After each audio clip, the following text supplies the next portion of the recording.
शाळेत चाललोय. हा का? आणि मला तर विचारलं नाही. अहो ननंदबाई, पण मी सासूबाईंना विचारलंय ना. हा आईला विचारलेलंय. आईला काय विचारती? इथं मला विचारायला पाहिजे ना. आई काय हाच म्हणणार आहे? ती कधी कोणाला नाही म्हणते का? मी या घरची लेक आहे.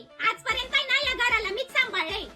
तुम्हाला असं नाही वाटत आहे का ननंदबाई, तुम्ही जरा आज जास्तच बोलू राहिलेले आहे? आणि तुम्हाला जर ना एवढंच सांभाळायचं असेल ना, तर तिकडे जाऊन आहे ना तुम्ही आधी तुमचं घर सांभाळा. इथं माझं घर सांभाळायला आहे ना मी समर्थ आहे.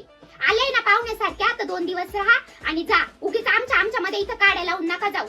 आणि तसा बी जर सासूबाईंना आहे ना माझं बाहेर जाण्याचा काही प्रॉब्लेम नसेल, तर तुम्हाला कशाला प्रॉब्लेम असायला पाहिजे? बघितलं नाही,